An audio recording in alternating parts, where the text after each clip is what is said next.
This is Delhi. Please stand by for our next broadcast. This is All India Radio. We now bring to you the recording of today's proceedings during the question hour in the Rajya Sabha. ये आकाशवाणी है. अभी आप आज राज्य सभा में प्रश्नकाल के दौरान हुए कार्रवाई की रिकॉर्डिंग सुनेंगे. Question number 286, Sri Neeraj Shekhar. Question number 286 by Sri Neeraj Shekhar. Will the Minister of Education be pleased to state A. Whether University Grants Commission UGC is contemplating to allow lateral entry in teaching at professor level without any PhD degree or NET in various universities and degree colleges, and B. If so, the details thereof and the reasons therefore. Dr. Subhash Sarkar, Minister of State for Education. Laid on the table of the House. First supplementary. सभापति जी, new education policy 2020 शैक्षणिक संस्थाओं और उद्योग जगत के बेहतर सहयोग पर जोर देता है.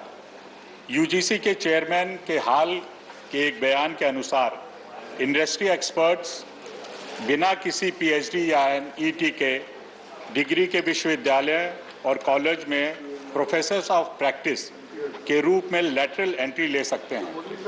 मैं माननीय मंत्री जी से जानना चाहता हूं कि लैटरल एंट्री वाले प्रोफेसर ऑफ प्रैक्टिस के लिए कोई न्यूनतम शैक्षिक योग्यता होगी या नहीं, और किन किन विषयों पे यह लैटरल एंट्री अलाउ करने का सरकार का प्लान है. Honorable member has raised a relevant question. So, regarding this, Ministry of Education has already framed guidelines in the year 2015, and इसके बारे में what is the purpose of this? The purpose is to encourage quality and involvement of academicians, scholars, practitioners, policy makers, and to make a robust collaboration between the academia and industry. And in these, definitely there are some guidelines, and the guidelines are usually they have to be reputedly qualified.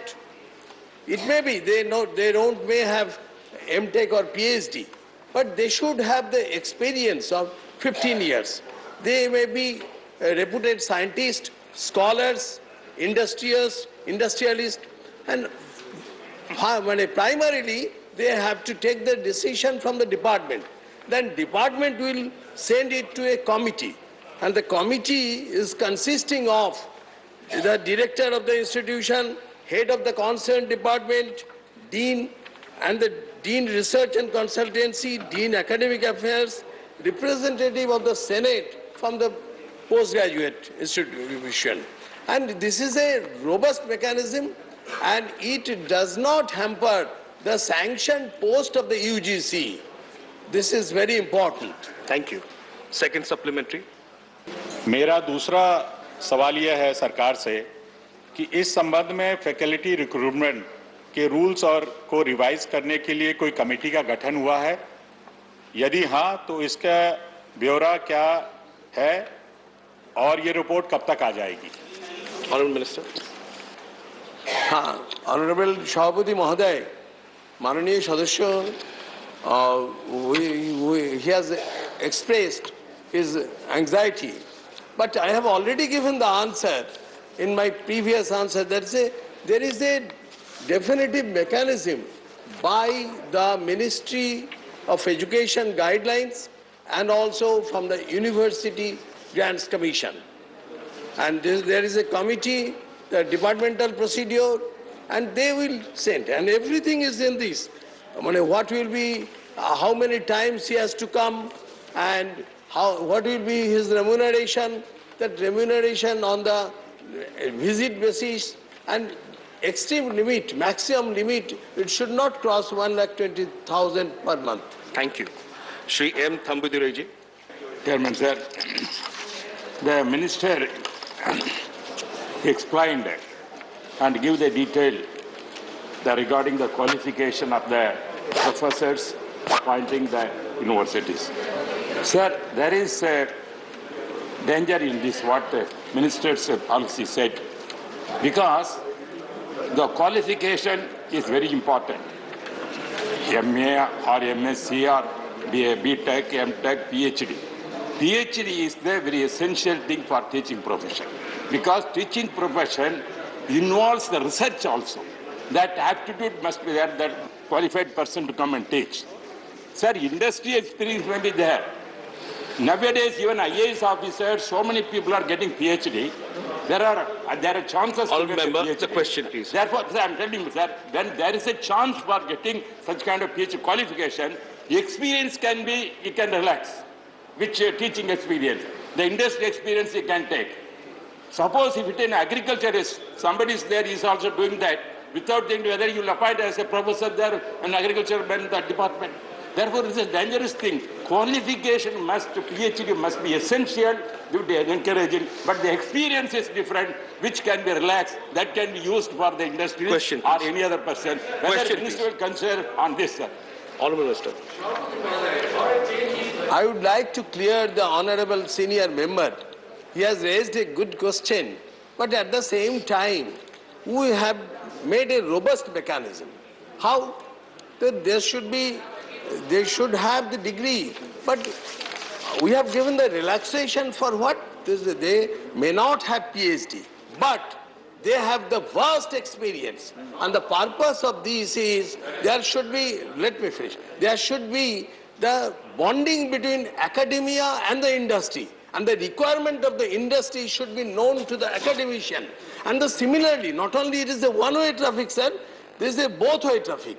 Even the academia can go to the industry, so that industry may be enriched. Thank you. Shri S. Selva Ganapati ji. Thank you, Chairman, sir. The Minister has given clear view that the selection is being done by the committee. My question is, how do the committee evaluate the teaching ability, and how do they follow any selection procedure? Even the PhD holders are expected to clear UPSC without any educational background. And how are they being selected by the committee? What is the procedure is being followed? Honorable Shahapati Mahoday, honorable member has raised a good question. Definitely, selection process is a very well experienced and well examined.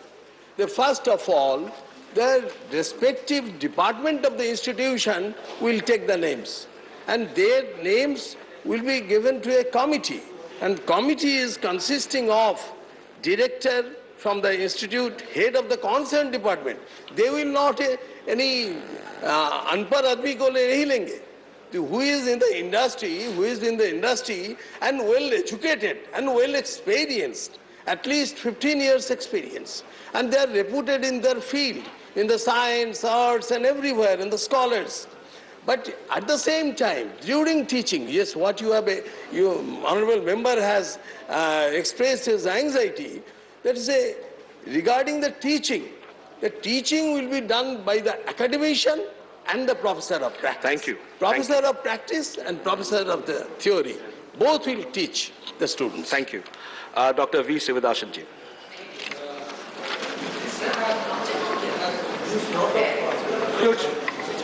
UGC has reduced lot of Microphone, please. There's a microphone next. Yeah. UGC Sir, has, please repeat again, sir. respected chair, UGC has reduced lot of fellowship, including SC/ST fellowship, minority fellowship, and S. Radhakrishnan fellowship. This kind of fellowship already has been reduced. So my question,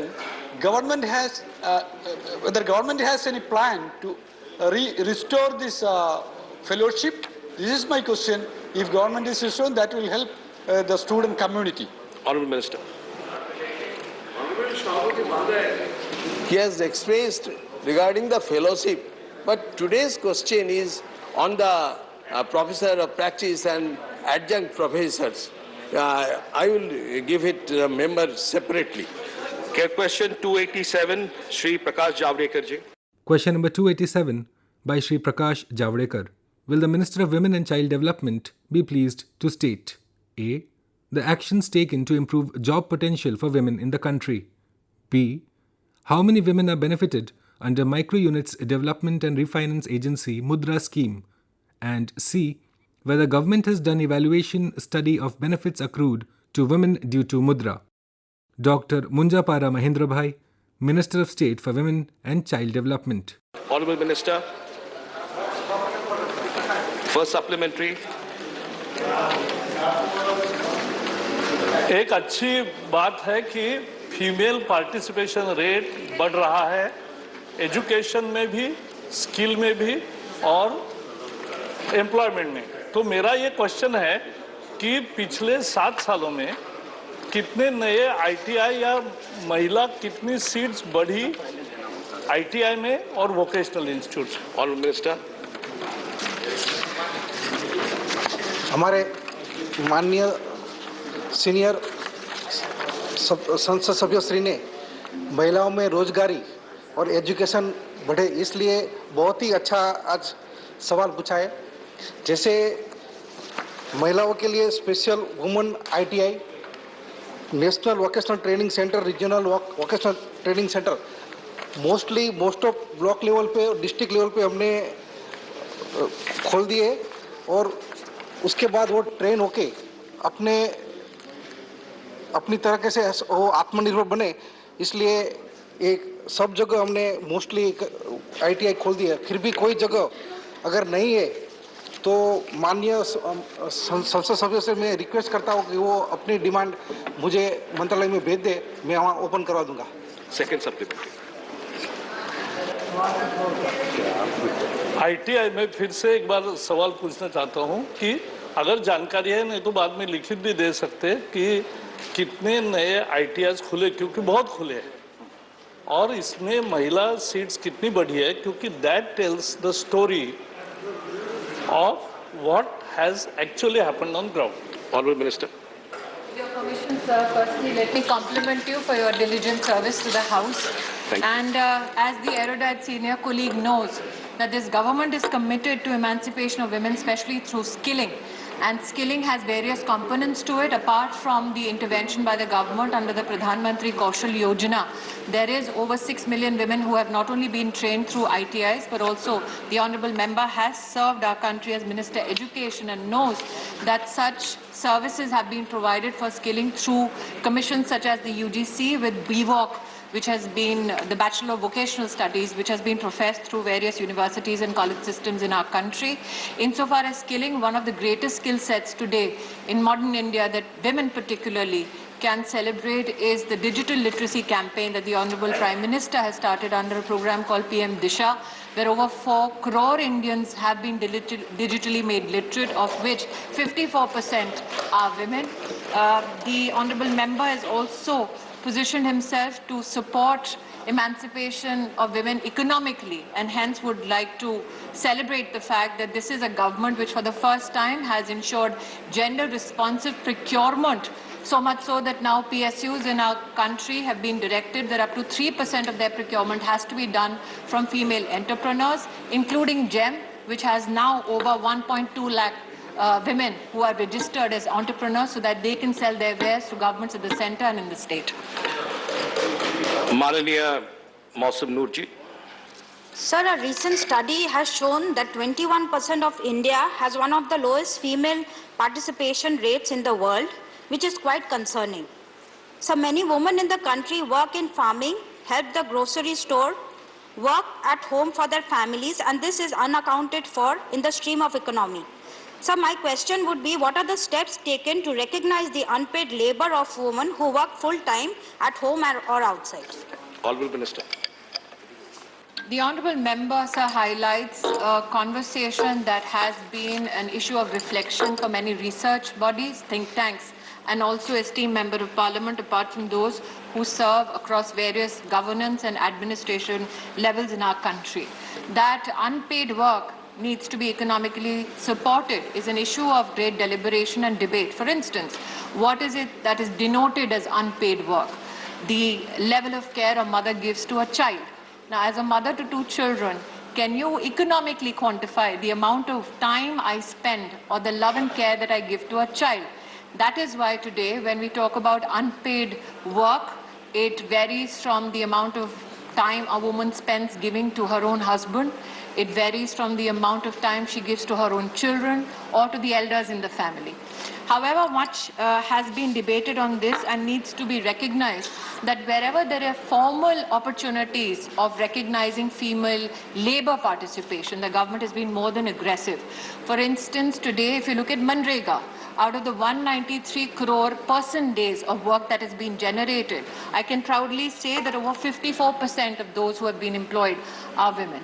When I spoke about GEM registrations and 1.2 lakh women who have been receiving opportunities to engage with regards to their enterprise with the governments at the center of the state, I'm also mindful of a senior colleague who's seated right behind me, who supports ably under the leadership of the Honorable Prime Minister self-help groups in the country, where over 7 million self-help groups have received over 5 lakh crores of rupees so that at the grassroots they can give birth to enterprise. Thank you, Minister.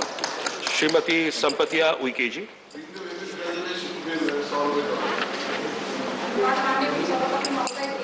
मैं आपके माध्यम से जानना चाह रही थी माननीय मंत्री जी से कि मुद्रा लोन योजना के तहत पे आदिवासी महिलाओं के लिए कोई विशेष प्रावधान एवं छूट रखी गई है क्या, ताकि वे इस योजना का लाभ ले सकें। धन्यवाद। Honourable Minister. The Honourable Member would be happy to know that of the 32 crore loans that have been given under the Mudra Yojana, 68% of beneficiaries have been women, predominantly from the SC/ST community and minority families. It is a matter of great joy, sir, particularly because before 2014, when we spoke about female enterprise in our country, one of the greatest challenges that begot women who wanted to be entrepreneurial was the access to credit. It is a compliment to the Honourable Prime Minister's leadership that over 23 crore women for the first time in their lives now have access to a bank account. They have approached formal banking institutions, presented their business plans and received 68% of the support out of the Mudra Yojana, which was not gender inclined, however was to support small businesses. And sir, through you, I'd like to tell the House and the rest of the country that when you look at NPAs, women have had less than 1% MPAs. So it is great investment when you support a woman financially. Shri M.M. Abdullah ji. Thank you, Vice Chairman, sir. My sub-question arises from the Minister's answer on question number 287C, whether the Union Government evaluation of benefits occurred to women due to Mudra, that the Shishu category sufficiently support the development of the micro enterprises sector. Thank you. Reflection of the Honourable Member, because I think it brings to light a debate that is much needed in the country. Should we suffice and take glory in only the entry-level flooding that we see in the SME segment? I think our ambition now as a nation should be that we help women transition from the SME segment to mid-sized companies. And for that, the government has ensured that under the Stand Up India Yojana, women get, particularly in every district, there has been an intervention of the Honourable Prime Minister that up to 1 crore loans to be given to such female enterprises by every bank.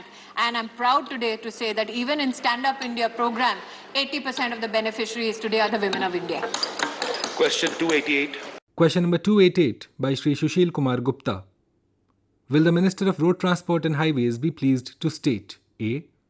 whether government has any plan so that a country has its own star rating system which would test the cars under varied parameters? B. If so, the details in this regard. And C. Apart from the safety of the occupants, what measures are being proposed for the safety of the pedestrians and all other vulnerable road users?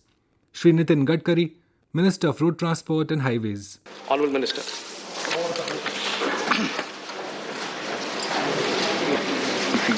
Manya Shri KTS Tulsi ji. No, your supplementary questions. Mine is 288. Supplementary. No, your supplementary question, sir. 288 is Sushil Kumar Gupta ji. He is not present. You asked for a supplementary.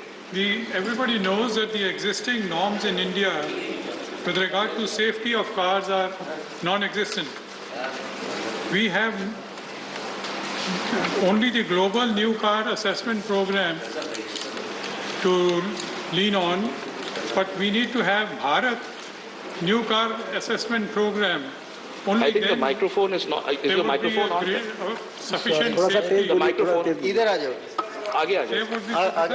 आप आगे आ जाओ. You are not on. Yeah, now it's on. Now it's on. Sorry, sir.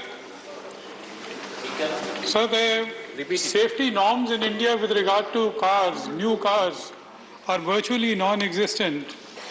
The global new car assessment program is not followed, and Bharat new car assessment program is yet to come in. This becomes important because for the safety of occupants and pedestrians. It is a matter of great regret that in 2009, India witnessed record pedestrian deaths at 25,858. Question, please.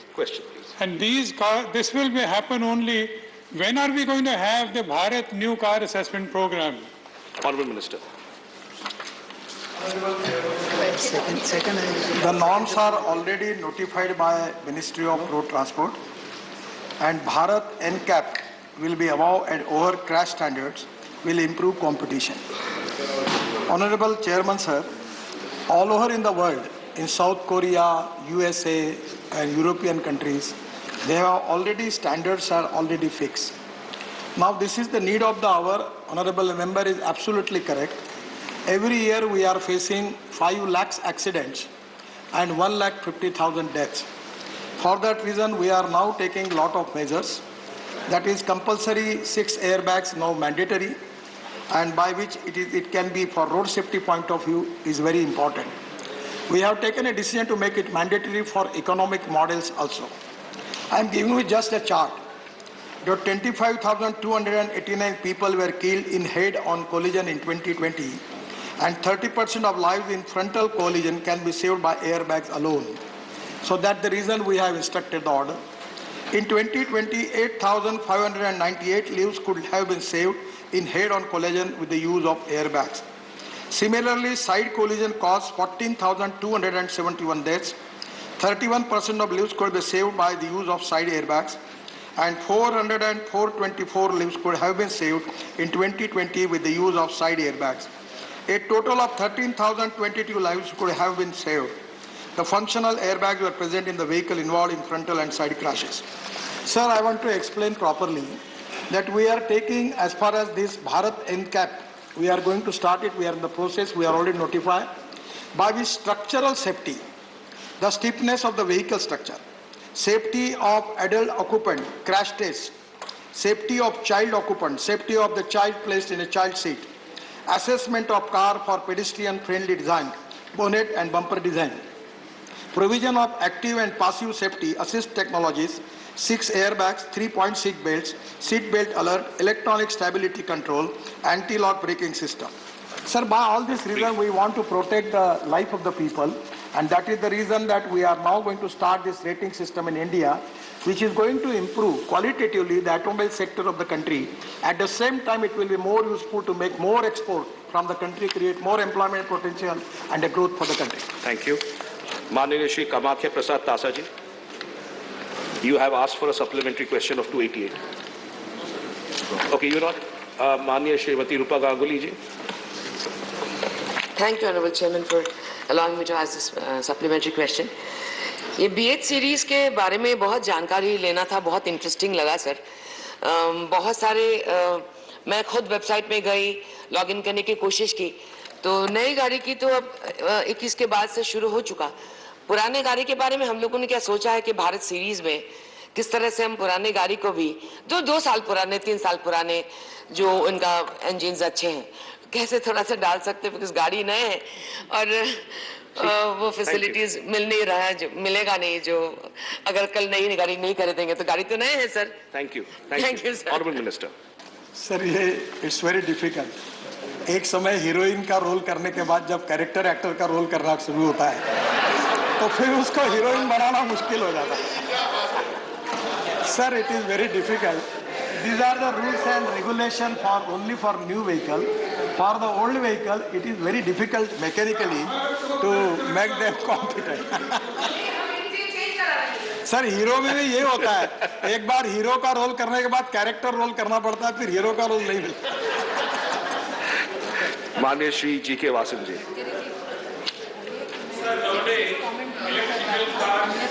Electrical scooters are encouraged because of pollution. People are interested to buy, sir, but sometimes, sir, safety concern is very important. Nowadays, we see a lot of news in the papers that electrical cars and scooters burn suddenly, and one or two deaths also has been taken place. So, to give confidence level to the public to buy electrical cars and electrical scooters, manufacturers should be doubly, triply careful, sir. The government should take necessary steps for this to give confidence to the people to buy electrical vehicles. Honourable Minister. Honorable Chairman, sir, actually for the new electric two-wheelers, electric three-wheelers, electric cars, already we have taken decision about the quality, and where we are very much punctual about how we can maintain the safety of the people. And already as far as the star rating, the electrical manufacturer are also supposed to make their vehicle up to that standards. And whatever the international standards available in the world, on the same standard, they have to manufacture the vehicle. Either it is electric, either it is petrol, either it is diesel, or either it is on green hydrogen or any fuel they can use. But the safety standards are already fixed. Sir, actually, last question, my comment was very, it's not against anybody. Don't take it in a light way, sir. Question 289, Shri John Brittas ji. Question number 289 by Shri John Brittas. Will the Minister of Rural Development be pleased to state A. Whether government is paying social security pension to eligible senior citizens who are deprived of any other kind of central or state pensions. B. If so, the details of the amount and the terms and conditions for payment of the same. C. If not, the reasons therefor. D. Whether government is proposing to increase the present amount. E. If so, the details thereof. And F. If not, the reasons therefor. Sadhvi Niranjan Jyoti, Minister of State for Rural Development. Honourable Minister. First supplementary. Sir, I am disappointed with the answer. As you can see in the answer, under the National Social Assistance Program, that is NSAP, sir, hardly 200 rupees monthly pension is granted to hapless people who are below poverty line. Sir, we all will become old and ill. Sir, you look so young, but one day you will also become aged.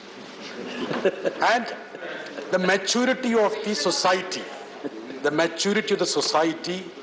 will be assessed by the benevolence we show to the old. Question, please.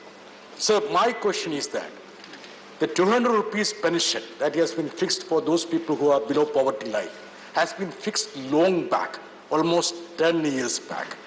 Considering the stagnant position of this pension and inflation, will the government yield to the demand of increase in this meager pension? Honourable Minister. माननीय सभापति महोदय, एक वृद्धजनों और दिव्यांग और विधवाओं से संबंधित ये प्रश्न है।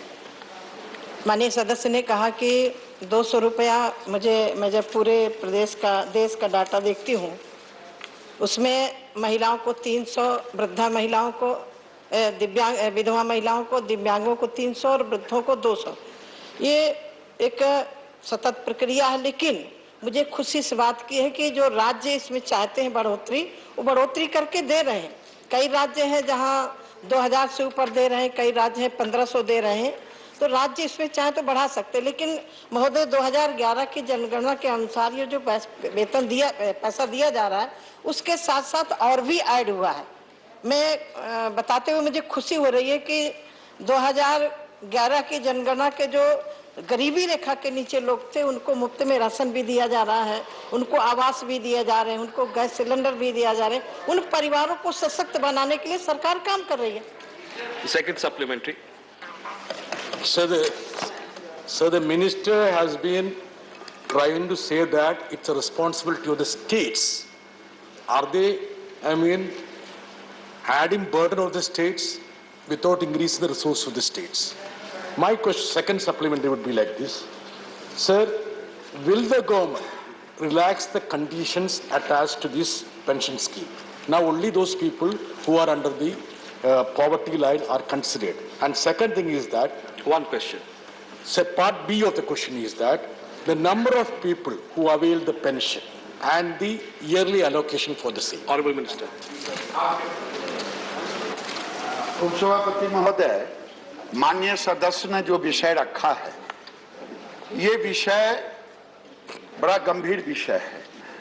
भारत सरकार ने एक इसके लिए थर्ड पार्टी एवल्यूएशन कराया। उन्होंने कुछ टिप्पणियां दी है जो मैं राज्यों के पास भेजा हूं। लाभार्थियों की पहचान बीपीएल के स्थान पर सामाजिक आर्थिक गणना 2011 जो सोशियो इकोनॉमिक कास्ट सेंसस, अभी तक हम बीपीएल से करते थे। वित्त पोषण की पद्धति में 100% केंद्रीय पोषण से बदलकर केंद्र और राज्य 60-40 के अनुपात में वित्त पोषण किया जाए और पूर्वोत्तर का जो 90-10 है। मैं आपसे आपके सामने यही रखना चाहता हूं आपके माध्यम से कि राज्यों को हमने फरवरी में ये भेजा है। कुछ राज्यों का आया है टिप्पणी। जब ये राज्य के साथ मिलकर के वार्ता होगी, बातें होगी, तो निश्चित रूप से हम कोई नई सीमाओं को तय कर पाएंगे। यही मैं सदन को बताना चाहूंगा। माननीय विशंबर प्रसाद निषाद जी। माननीय उपसभापति महोदय, हम लोगों ने देखा है कि जो वरिष्ठ नागरिक हैं जो 60 साल से ऊपर हो जाते हैं, चाहे जिस वर्ग के हों, बुढ़ापे में उनकी संतान भी उनका साथ छोड़ देती है, चाहे किसान हो चाहे अन्य लोग हों। तो हम माननीय मंत्री जी से जानना चाहेंगे, क्योंकि जब चुनाव आते हैं तो उनको वोट के लिए तो उनको तमाम पैसा दिया जाता है। तो जो वोटर्स है जो वोट देता है पॉलिटिशियन को, तो हमारा सवाल ये है कि क्या जो गरीबी रेखा से नीचे जीवन यापन करने वाले वोटर्स हैं, सभी वोटर्स को जो है पेंशन जो है 500 से बढ़ा के 1500 रुपए दी जाएगी? माननीय मंत्री जी। पति महोदय, मुझे लगा क्वेश्चन से चुनाव से जोड़ना उचित नहीं है, क्योंकि हम लोग के मुख्य गरीबी रेखा के नीचे जीने वाले वृद्धों के लिए विषय चला है। और ये बात सही है कि जिन राज्यों में चुनाव होता है वो राज्य अपने स्तर से समझती हैं और उसको ऐड भी करती हैं। माननीय प्रियंका चतुर्वेदी जी।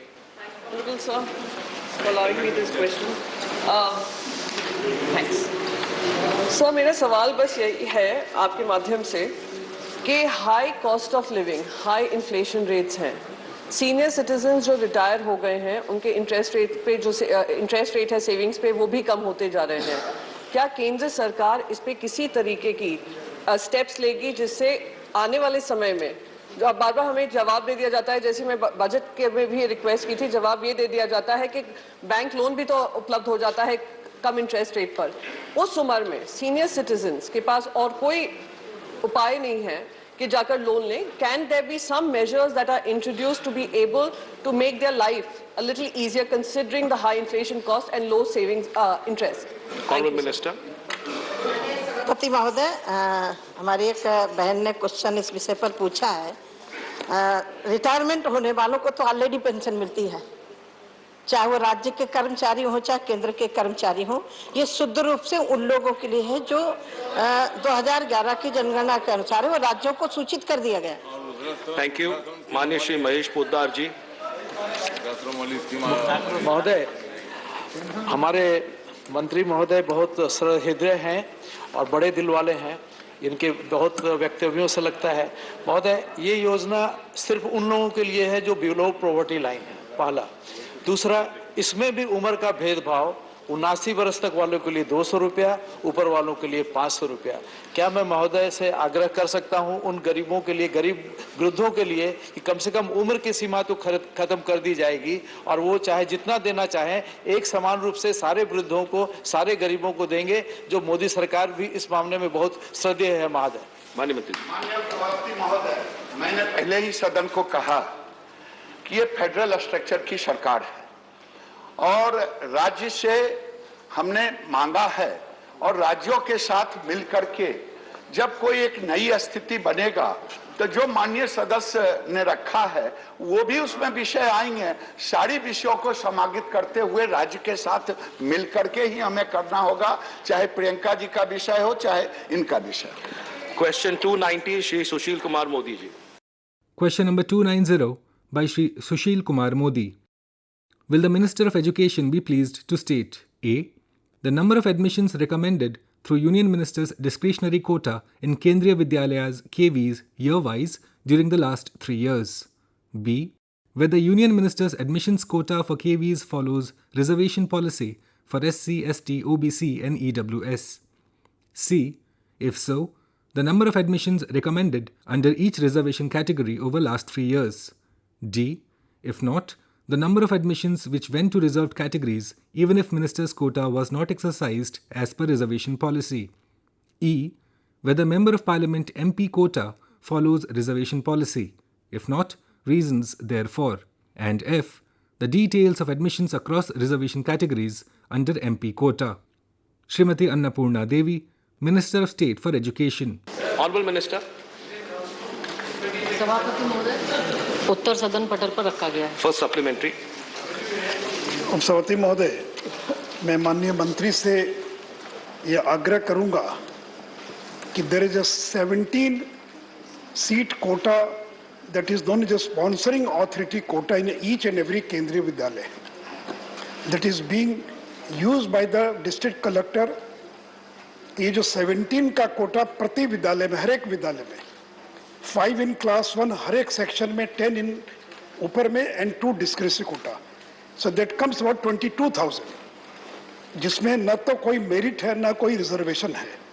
तो मैं माननीय मंत्री से यह को सुझाव देना, आग्रह करना चाहूँगा कि जो 22,000 स्पॉन्सरिंग अथॉरिटी का जो कोटा है, क्या सरकार इसको समाप्त करने का विचार करती है? माननीय मंत्री जी. सभापति महोदय, माननीय विद्वान सदस्य आदरणीय सुशील कुमार मोदी जी ने जो चिंता जाहिर की है, निश्चित रूप से समय समय पर ये चर्चा राज्यसभा में भी और लोकसभा में भी उठती रही है केंद्रीय विद्यालय में नामांकन से संबंधित. और अभी आपने देखा पिछले दिनों लोकसभा में भी ये चर्चा हुई है और आदरणीय अध्यक्ष जी के नेतृत्व में उन्होंने नियमन दिया है चेयर से कि सभी नेताओं का, सभी दल के नेताओं के साथ एक विस्तृत इस पर चर्चा होगी और उसके बाद निर्णय लिया जाएगा.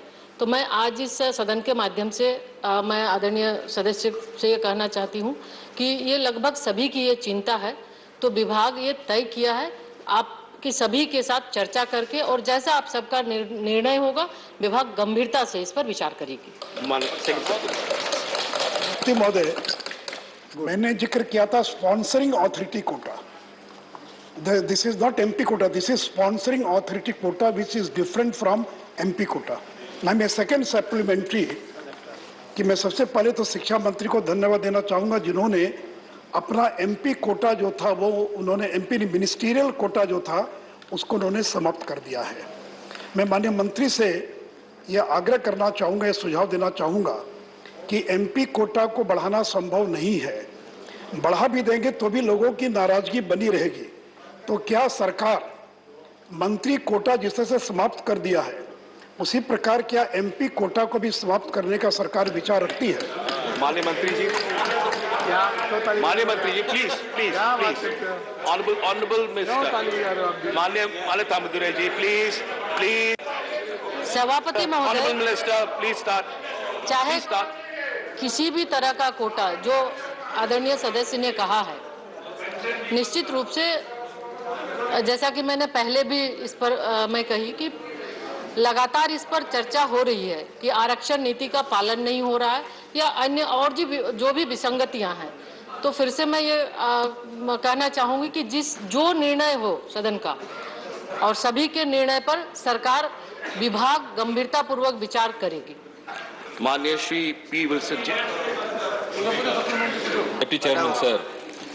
Honorable Minister, there is a complaint that the standard in Kendriya Vidyalaya has considerably gone down because you are employing teachers on contract basis. Will you fill the vacancies with regular recruitment? Honorable Minister.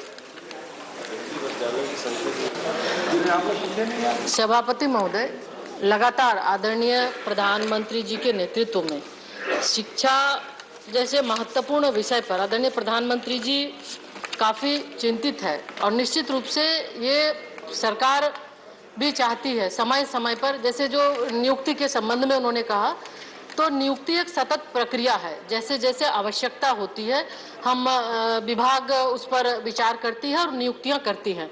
तो निश्चित रूप से शिक्षा जैसे महत्वपूर्ण विषय पर आदरणीय प्रधानमंत्री यशस्वी नरेंद्र मोदी जी भी काफ़ी गंभीर हैं और शिक्षा विभाग समय समय पर शिक्षा की और बेहतर कैसे किया जा सके, निश्चित रूप से आप सभी के सुझाव से हम और बेहतर करने का प्रयास भी कर रहे हैं। माननीय श्री संजय सिंह जी, माननीय श्री संजय सिंह जी।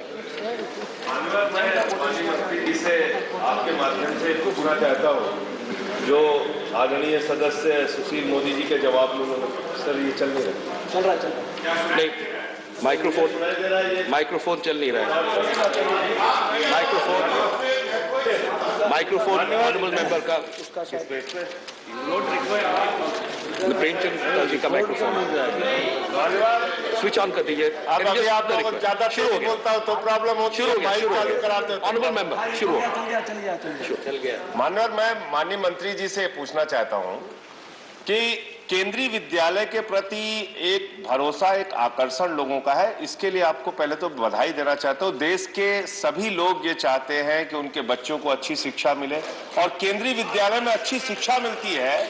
इसके कारण से चाहे गरीब आदमी सर, पूरी गरीब आदमी हो, आम आदमी हो, वो चाहता है केंद्रीय विद्यालय में उसके बच्चे का दाखिला हो जाए सर। तो मैं तो माननीय आपके माध्यम से सरकार से अनुरोध करूंगा और मैं इनसे पूछना चाहता हूं, क्या केंद्रीय विद्यालयों की संख्या देश में बढ़ाने पर सरकार कोई विचार कर रही है, नंबर एक।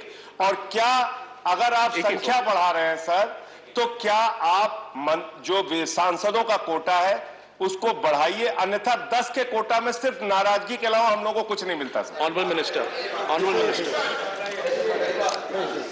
सभापति महोदय, माननीय सदस्य ने जो केंद्रीय विद्यालय के बारे में कहा है, तो केंद्रीय विद्यालय खोलने का राज्य से प्रस्ताव आते हैं और कुछ चुनौती पद्धति है, उसके माध्यम से फिर कमेटी में जाता है, कमेटी उस पर विचार करती है, उसके बाद खोलने का निर्णय हम करते हैं। और जहाँ तक बढ़ाने की बात है, कोटा या समाप्त करने की बात है, तो महोदय पहले भी चूंकि इस पर बात हुई है, तो निश्चित रूप से इस पर फिर से हम यही कहेंगे कि सरकार विभाग गंभीरता पूर्वक इस पर विचार कर रही है कि कोटे पर हम क्या करेंगे। माननीय श्री विवेक ठाकुर जी। धन्यवाद डिप्टी चेयरमैन सर। सर मैं स्पष्ट करना चाहता हूं सर कि इस केंद्रीय विद्यालय के कोटा के संबंध में एक तरह तरह के मत कुछ दिनों से चल रहे हैं सर। ये बात स्पष्ट है कि सर व्याप्त रूप से सभी सांसद इस 10 के चलते सवाल दबाव में सर। लेकिन सर जब कहने का मतलब ये है कि सर न्यू एजुकेशन पॉलिसी की भी बात हो रही है सर।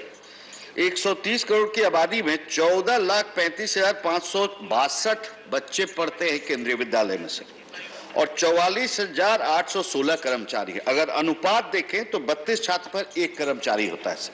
वो प्यूपल और स्टूडेंट और टीचर रेशियो की भी बात हो रही है सर। लेकिन एब्रप्टली एंड करके वो टारगेट हम नहीं अचीव कर सकते सर। और यहाँ पे कोई जीडी गोयनका और दिल्ली पब्लिक स्कूल में पढ़ने वाला या पढ़ाने वाला माँ बाप नहीं आता हमारे यहाँ सर। हमारे यहाँ बस वही आता। एक मिनट सर, सर मैं 2 उदाहरण देता हूँ सर। पेड़ के नीचे हमारे यहाँ सर दाढ़ी बनाने वाला जो है उसकी जाति भी नहीं पूछ सकता हूँ सर, वो गरीब है, इतना जानता हूँ। उसकी बच्ची पढ़ी सर, और बच्ची पढ़ी और बेंगलोर में गई सर। क्वेश्चन मेरा प्रश्न ये है सर कि जब इतने डिस्क्रिशनरी कोटा हैं और डीएम और कमिश्नर के हैं, तो पब्लिक रिप्रेजेंटेटिव को उसको क्यों नहीं डाइवर्स करके सर अगर कोटा बढ़ाया जा सकता है। दूसरी बात सर, एक ही सवाल सर, मिनिस्ट्री का कोटा लास्ट ईयर सर नील हुआ, सस्पेंड हुआ, एबॉलिश हुआ कि नहीं ये भी स्पष्टता भी नहीं। उसके पहले सर 12,295 एडमिशन हुआ। I'll have to move on. इतना लंबा सवाल नहीं। No sir, what I'm saying, एक सवाल divide it. If you divide it amongst all the MPs of Lok Sabha and Rajya Sabha, still it is an enhancement of 15 sir, and that is the need of the hour. Honorable Minister, Honorable Minister, माननीय मंत्री जी।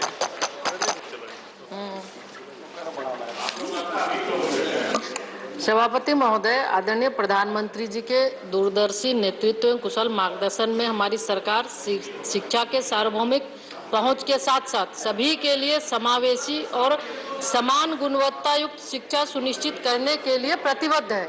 मैं फिर से माननीय सदस्य से ये कहना चाहूंगी कि जो चिंता कोटा, जो आरक्षण, जो कोटा की चिंता सभी माननीय सदस्य कर रहे हैं, मैं फिर से ये कहना चाहूंगी कि विभाग सभी तरह के कोटे पर गंभीरता पूर्वक विचार कर रही है और अभी सभी सम्मानित विद्वान हमारे सभी सदस्यों का हम जो लोकसभा के माननीय अध्यक्ष जी के नेतृत्व में भी उन्होंने भी कहा है, सभी का राय लेंगे और सबके विचार विमर्श के उपरांत जो भी निर्णय आएगा विभाग निर्णय लेगी। धन्यवाद। Thank you. On question 291, Dr. Vikas Mahatme ji. Question number 291 by Dr. Vikas Mahatme. Will the Minister of Women and Child Development be pleased to state A. The details regarding the prevalence of child marriages in the country. B. Whether government has any proposal of considering the issue of child marriage under the protection of children from sexual offences. If so, details thereof, and if not, the reasons therefore. C. Whether government has conducted any survey to determine the prevalence of child marriages in the preceding 3 years. If so, the details thereof. And D. Whether any guidelines or directions have been issued to tackle the issue of rise of child marriages during the pandemic. If so, the details thereof, and if not, the reasons therefore. Dr. Munjapara Mahendra Bhai, Minister of State for Women and Child Development. Please. I don't have it here. Please. First supplementary. सर्वप्रथम मैं अभिनंदन करना चाहूँगा माननीय मंत्री महोदया जी का कि जिन्होंने पॉक्सो लगाकर सेक्सुअल ऑफेंसेस विद चिल्ड्रन का काफ़ी गिरावट आई है उसकी वजह से। उसी वक्त मैं ये पूछना भी चाहूँगा कि चाइल्ड मैरिजेस का जो ब्यौरा दिया है, स्टैटिस्टिक्स दिया है, उससे ये पता चल रहा है कि वो बढ़ रहा है। तो ये चाइल्ड मैरिजेस पॉक्सो के अंदर आएंगे क्या और उसके लिए कितने मामले दर्ज हुए चाइल्ड मैरिजेस के पॉक्सो के अंदर? ये माननीय उपसभापति महोदय, सबसे पहले तो चाइल्ड मैरिज वही एक सामाजिक तरह से वो दुर्भाग्यपूर्ण है और चाइल्ड मैरिज से माननीय हमारे संसद सभ्य भी डॉक्टर है, तो बच्चियों को सामाजिक एडजस्टमेंट करने, अर्ली प्रेगनेंसी आएगी और छोटी उम्र में बच्चों का पालन पोषण करना पड़ेगा। तो उसकी वजह से बच्ची पर भी बहुत इफेक्ट रहेगी। और अभी जो सर्वे बताए उसमें थोड़ा रेट प्रीवेल बढ़ा है, लेकिन उसके पीछे सामाजिक जो सोशल कस्टम्स है, ट्रेडिशन है, इलिटरेसी है, पॉवर्टी है और अनेक फैक्टर्स है। और अभी कोविड का एक एपिडेमिक, पैंडेमिक गया, तो उसकी वजह से भी चाइल्ड रिपोर्टिंग शायद कम होगी, क्योंकि चाइल्ड रिपोर्टिंग में बेसिकली क्या है, आसपास के पड़ोसी या तो जो लड़की अपनी दोस्तों के या तो उसके पेरेंट्स के द्वारा जो चाइल्ड मेरे जो प्रोहिबिशन ऑफिसर उसको इन्फॉर्म किया जाता है। तो शायद इसकी वजह से या लॉकडाउन की वजह से ये इन्फॉर्म नहीं हुआ, इसलिए ये मामले थोड़े ज़्यादा है। Second supplementary. ये जो स्टैटिस्टिक्स चाइल्ड मैरिज का जो दिया है स्टेट वाइज, और हमें सबको पता भी है कि ये स्टेट्स जो देते हैं वही रिपोर्ट यहाँ दिया जाता है, लेकिन उसकी संख्या बाकी जो सर्वेज है उसके हिसाब से करीबन 24% है, लेकिन स्टेट का जो नंबर है वो बहुत कम है। और जैसे कि सबसे ज़्यादा इन्होंने जो बताया हुआ है वो कर्नाटक में है 184 मैरिजेस, और जब हमें पता है कि वेस्ट बंगाल और राजस्थान में इसकी संख्या ज़्यादा है, वहाँ उन्होंने बहुत सवाल लिखा। तो ये इसकी संख्या अप्रोप्रिएट आने से बराबर पॉलिसी और स्ट्रेटेजी हम अपना पाएंगे। तो ये नंबर सही आने के लिए सरकार की तरफ से क्या कर सकते हैं और क्या सोच? Minister highlights a very, very major concern with regards to reportage. As the Minister of State has enunciated, the challenge is that the social factors that encompass the issue of child marriage are such complex because the reporting has to be done against the parent of the child or those who solemnize the wedding, or for that matter, those who attend such a wedding. And hence there is familial pressure to ensure that such reportage is understated. However, sir, the Ministry of Women and Child Development, in collaboration with Ministry of Home Affairs, has been cognizant of this challenge and reaches out to every state government to ensure that not only are such cases reported, which finds a reflection in the NCRB, but also such marriages are prohibited. And that is why, along with the government, even commissions like the National Commission for Protection of Child Rights undertakes many awareness campaigns, particularly in high-burden districts, especially in aspirational districts, so that this challenge can be met in collaboration with society. Manya Dr. Ami Yagnik ji. Thank you, Chairman, sir. I would like to ask the Honourable Minister what considerations have gone into giving this data, because the National Family Health Survey 5 has given a different data which you have given, which the reply is showing. In Gujarat, 31% of girls below 21 years get married. And the data also shows that every girl in 5 gets married below 18. Now, if this is the situation of child marriage, have you factored in 2 factors? Whether it is dropout rate in education and you have failed to give education, and second thing, that she is unable to get safety and security to get education till the age of 21. So are these the 2 factors which are increasing in child marriage? I would like to have a positive input on this, because that is the only way this menace can be curbed. Honourable Minister. The Honourable Member for having a constructive disposition with regards to this challenge. Yes, there is the anomaly that you so prescribe in your question needs to be challenged from 2 facets. One, that the data which has been prescribed in the answer given emanates from the NCRB data. However, what you enunciate is the National Family Health Survey, which you have articulated, and your concerns thereunder. It is, yes, a manifestation of certain concerns which find reflection in the NFHS, where we have found that girls between the age of 20 to 24, 23.3% such girls have been married before the age of 18. It is, yes, a fact that the NFHS 5 has pronounced now to the country that over 7% girls between the age of 15 to 19 have either given birth already or are currently pregnant during the duration of the survey. It is, yes, a fact that 10% risk of such girls dying at childbirth or during pregnancy exist. Yes, it is a fact that 51% girls who are uneducated will be married off as a child. But what I have articulated, sir, through you to the Honourable Member is this, that given the familial pressure to ensure that there is no reportage, we have ensured that there is constructive dialogue through the district administration and state administration, particularly amongst communities and particularly during the seasonality of such a crime being committed. For instance, we know that a particular event which takes place during Akshaya Tritiya, there is an elaborate attempt to make sure child marriage is solemnized. And that is why on such particular occasions, we have through the Commission and the government ensured that there is an awareness done and reportage is thereunder done. But I would like to tell the Honourable Member that these issues have been duly considered when the amendment to the bill of child marriage was produced before the Parliament. Thank you. Honourable Shri Vinay Vishwamji. Thank you, sir.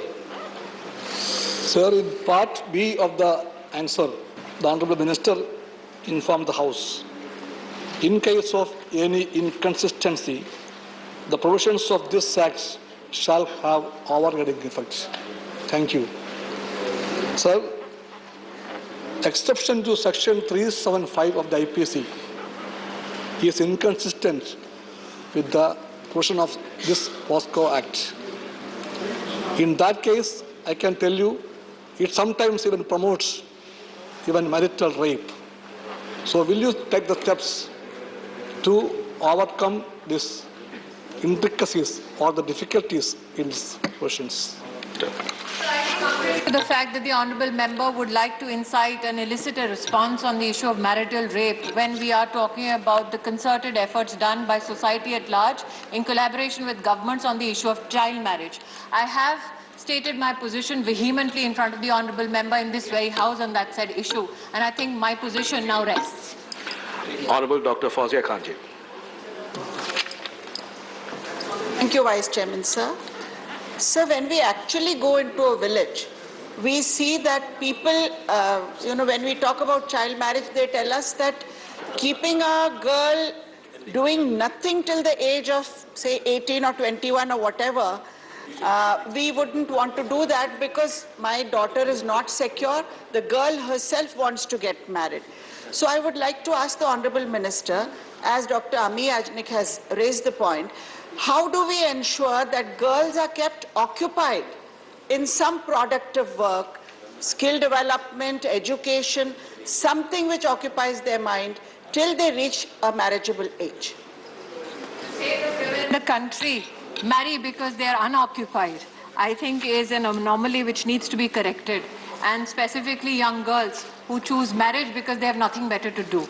I hope that the member would retract that position. However, in terms of safety and security, I must here elicit a response from my department, which has successfully implemented the One-Stop Crisis Center program of the Honorable Prime Minister. Over 704 such crisis centers are currently operational in the country across all these districts.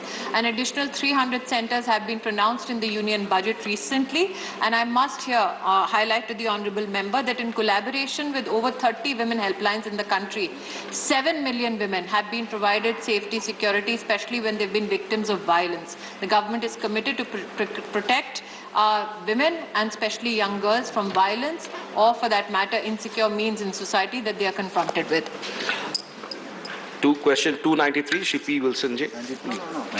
Oh, sorry, 292. Question 292, Shri Revati Raman Singh. Question number 292 by Shri Revati Raman Singh. Will the Minister of Women and Child Development be pleased to state: A. The quantum of funds spent by the government for the advertisement of Beti Bachao, Beti Padhao BBBP scheme during the year 2021-22. B. Whether it is a fact that more expenditure has been incurred on advertisement of Beti Bachao, Beti Padhao scheme during the year 2021-22 as compared to 2020-21. And C. The details thereof state-wise. Dr. Munjapara Mahendra Bhai, Minister of State for Women and Child Development. Honorable Minister. जवाब सभा पटल पर रखा है. First supplementary. मान्यवर, मैं आपके माध्यम से माननीय मंत्री जी जानना चाहता हूं कि बेटियों का जन्म, उनकी शिक्षा और सुरक्षा को सुनिश्चित करने के लिए सरकार द्वारा चलाई जा रही बेटी बचाओ बेटी पढ़ाओ योजना के विज्ञापन और उसके प्रचार प्रसार में बड़ा हिस्सा व्यय होता है. क्या इस योजना से समाज में कोई परिवर्तन आया है? देश में लिंगानुपात में कोई बदलाव नजर आता है कि नहीं आता? Honorable Minister. माननीय उपसभापति महोदय, हमारे वरिष्ठ सांसद सभ्य से बहुत ही एक्टिव है और ऑलवेज उसका कुछ न कोई अनस्टार या स्टार क्वेश्चन में ऑलवेज में उसका कोई न कोई प्रश्न का उसकी प्रेजेंस रहती है, इसलिए पहले तो उसका धन्यवाद मैं करता हूं. और साथ में ही एक बेटी बचाओ बेटी पढ़ाओ उसके बारे में बहुत ही अच्छा, क्योंकि हमारी देश की बेटियों में सेक्स रेशियो का जो प्रमाण है बहुत ही कम हो जा रहा था.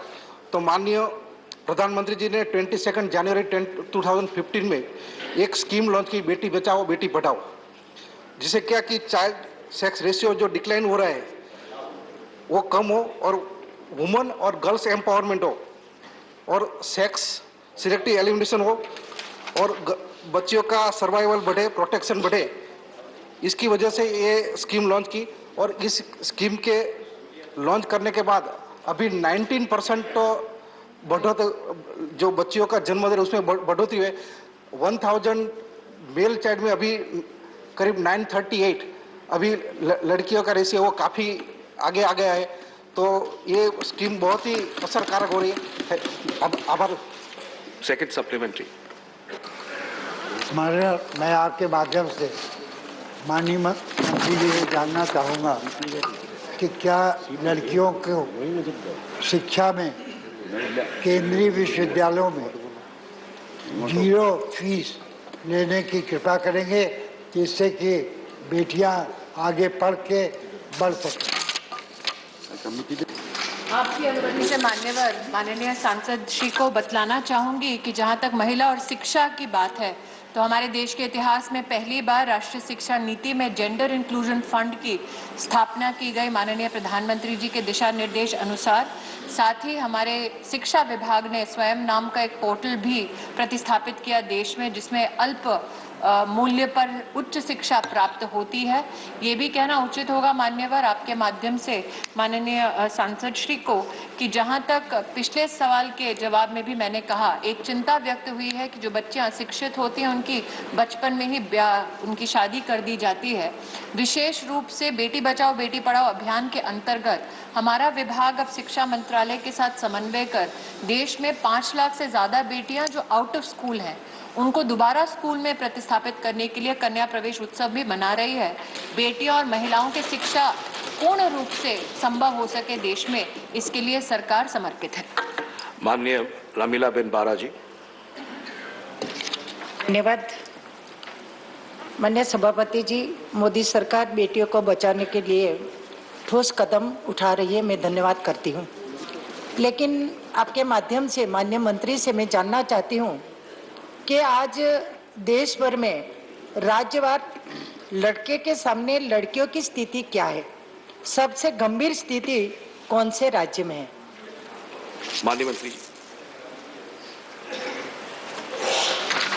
माननीय उपसभापति महोदय, जैसे ये बेटी बचाओ बेटी पढ़ाओ स्कीम जब से लॉन्च हुआ है तब से प्लीज ये हमने देखा है कि 19% की बढ़ोतरी हुई है और जो स्टेट में कमी अभी भी है वो स्टेट का हम हमारे माननीय संसद सभ्य श्री को ब्यौरा अभी हम अपनी ऑफिस में बुला के अभी दे देंगे। Thank you. माननीय Shri Vijay Sai Reddy ji.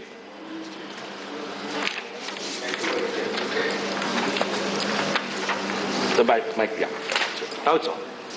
Sir, as per Parliamentary Committee on Empowerment of Women, out of the total 447 crores released during 2016 and 19, 79% was spent on media advocacy. This is despite a clear laid down framework for utilization of funds. What are the reasons for such lopsided spending under this scheme? Sir, the honourable member, so you should be informed that the scheme is such that district administration receives 50 lakh rupees from the government of India to propagate the cause of the girl child. It is at the discretion of the district administration to ensure that they can spend the money either on awareness campaigns or on campaigns with regards to education of young girls, or for that matter, emancipation and enhancement of their health benefits. And hence, given the spirit of cooperative federalism, we have an engagement with state governments, appeal to state governments to ensure that the secretaries of the concerned department ensure that the money is well spent. Advocacy, as has been articulated by the Honourable Minister of State, has resulted in this becoming a Jan Andolan, so much so that the sex ratio at birth has increased by 19 points. So much so I would like to compliment states such as, let's say, Arunachal Pradesh, where for every 1,000 male births, you have an equivalent of girl child births. But we would like to Honourable Minister, time is over for the questioner. The House stands adjourned till 2 p.m. अभी आप आज राज्यसभा में प्रश्नकाल के दौरान हुए कार्यवाही की रिकॉर्डिंग सुन रहे थे। You were listening to the recording of today's proceedings during the question hour in the Rajya Sabha. This broadcast came to you from the Delhi station of All India Radio.